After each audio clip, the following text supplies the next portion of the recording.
Hello, my name is Keshwani. That's Keshwani, Keshwani. We are here because we want to prepare for SAT.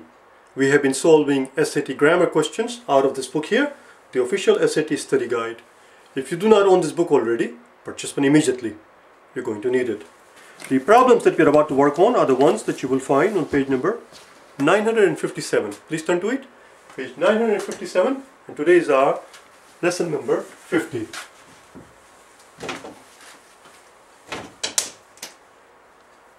Lesson number 50. Today is our last day, very last day in the project that we started some time ago when we started solving these 29 grammar questions that you find in this section from 1 through 29 from exam number 1. And it has taken us 5 days, 5 videos to go through one exam. There are 10 exams altogether, and therefore today, on the 50th day, is our very last day. We'll finish the project today with the exam number 10. Let's get going. Yesterday we did the problems that you see in the first column. Those were the medium questions on day number 49. These series of questions begins with question number 12 through 29. There are 18 of them. The day before yesterday we did 12 through 18 on the previous page with 956. Those were the easy ones. Today we'll do the hard ones in the second column, 25 through 29. Let's take a look. Now when we say hard ones, you know, it depends on the person, obviously. So some of them are, well, you will see. The very first one says, listening to the song, or rather, I just gave it away, didn't I? Listening at the song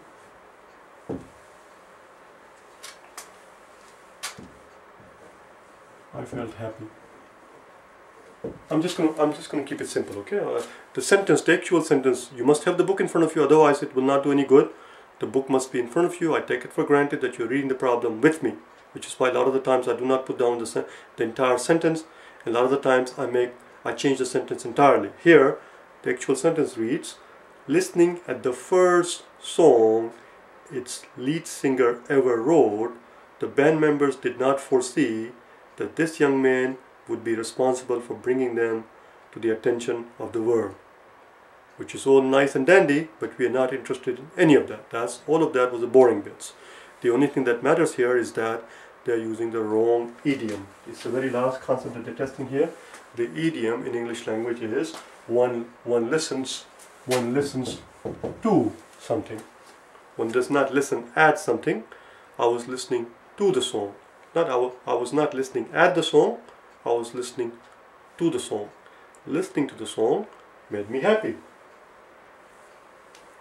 Listening to the song, I felt happy. Well, actually, that's not right. Listening to the song made me happy. Listening to the song made me happy.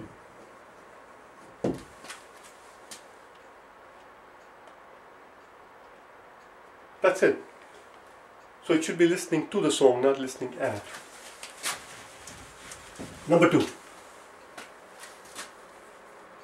The office manager and her co-worker. The office manager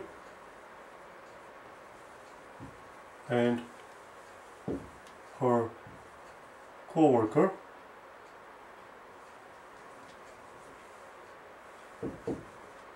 Miss Andrews received equal pay until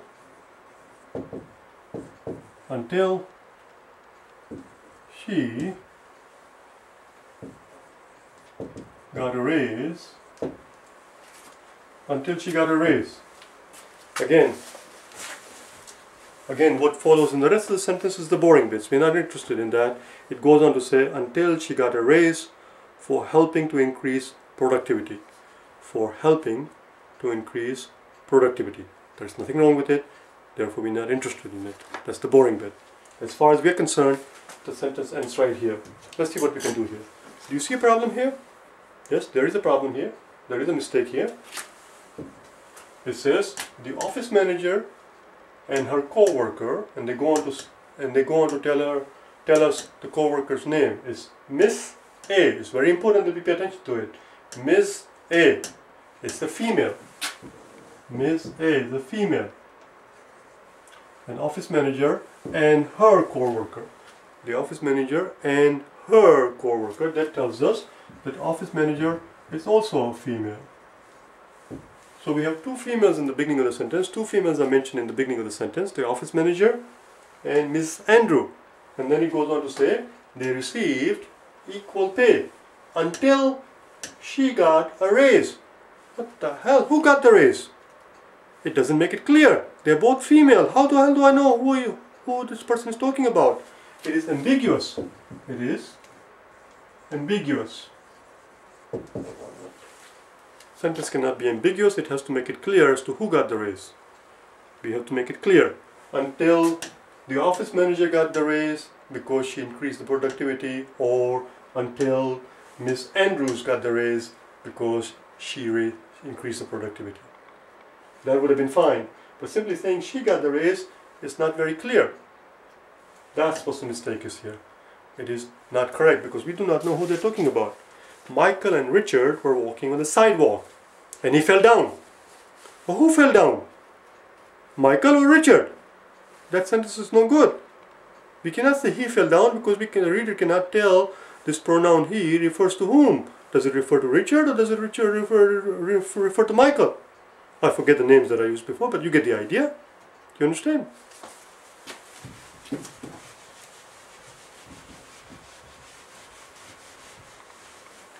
That's the problem here. My mother and her sister went jogging when she was hit by a car. Well, again, we do not know who we're talking about. My mother and her sister. You have to make it clear. Who got hit by the car? Your mother or her sister? You get the idea. Number 27. Number 27. Attaining speeds up to 60 miles per hour.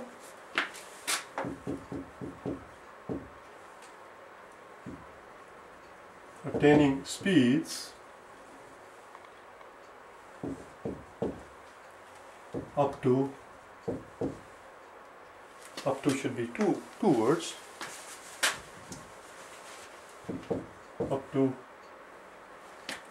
60 miles per hour. Cheetahs are perhaps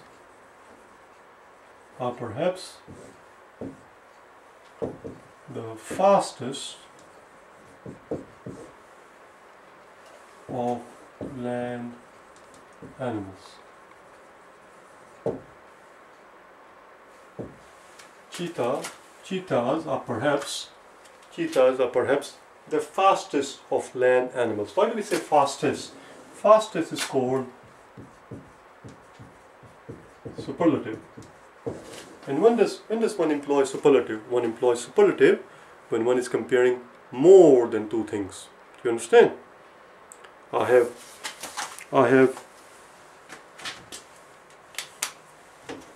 own these two pens. I own these two pens. This one is the best one. No, this one is not the best one because there are only two of them. This one is the better one. Now, if I happen to be fortunate enough to own 3 pens, then I can say this is the best one because now I'm comparing more than 2. Because we're talking about cheetahs, because we're comparing cheetahs to all other land animals, obviously more than 2 animals, because we're comparing cheetahs to all other land animals, therefore we would say cheetah is the fastest in the superlative. So that part is fine. That part is fine. Are perhaps, there is nothing wrong with it, are perhaps attaining speeds up to 60 miles per hour, cheetahs are perhaps the fastest of all land animals. Of all land animals or of land animals makes no difference. This sentence is fine the way it is. This is fine. This is fine. There is nothing wrong with it. The answer is E. There is nothing wrong with it. It does not need to be improved. It does not need to be fixed. The answer would be E. Number 28.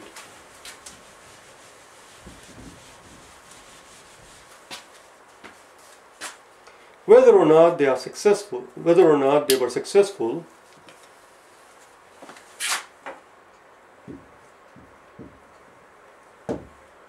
whether or not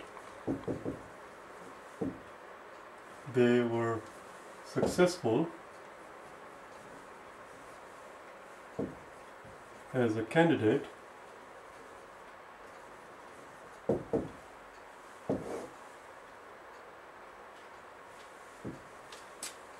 women such as Geraldo Ferraro and Pat Schroeder, whoever they are, these women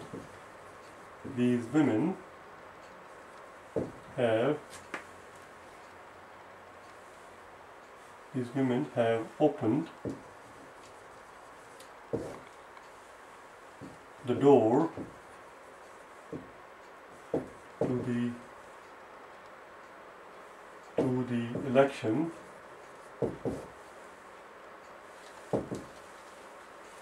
of a woman as president. What the sentence is trying to say here is that the fact that these two women who unsuccessfully ran for presidency, even though they were unsuccessful, it doesn't matter. They have, in their doing so, they have opened the doors to other women to the possibility of becoming the next president. Do you understand? The first female president, that is, as far as the US is concerned.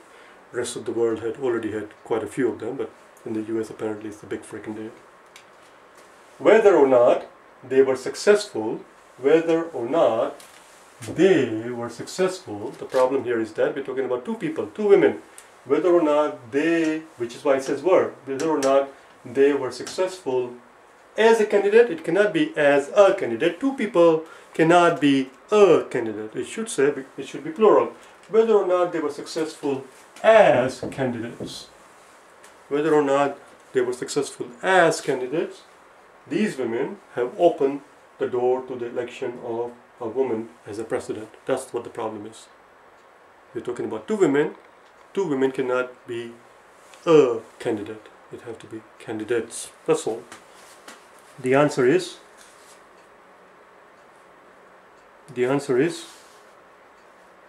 A.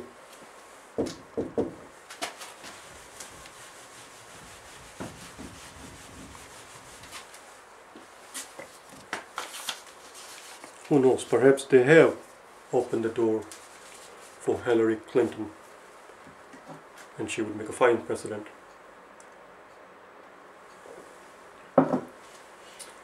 At least we did not get the bimbo from Alaska. That's the good news. Number 29. The often conflicting reports of differing polling organization. I want to make sure I didn't miss anything. Is that the next one? Yes. The often conflicting reports of not differing rather. The often conflicting reports of different polling organizations make it difficult to predict which of the two candidates is more likely to win the election next year. Let's see what we can do here. The often conflicting reports of different polling organizations make it difficult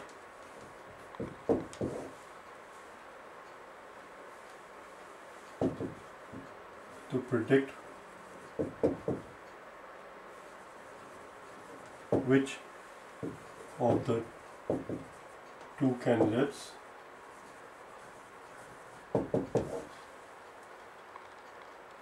which of the two candidates, that's not underlined, which of the two candidates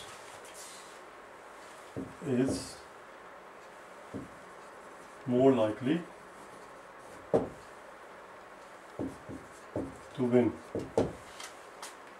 the election next year. Let's see what we can do here. Be careful, don't be hasty, don't make careless mistake.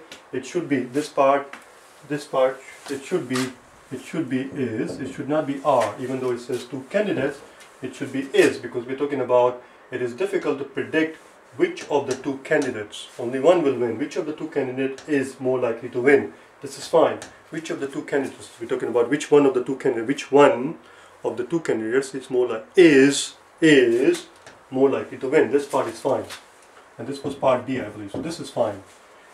The often conflicting reports of different polling organizations make it difficult. This is fine. The often conflicting reports of different polling organizations make it difficult to predict which of the two candidates. What did I leave out? There is no C in here. Where is C? Oh, this was C. And they have more likely as underlined. This is C, which is fine, and this is D. In which case the answer is neither C or D, because we already said that this is fine. The ending part is fine.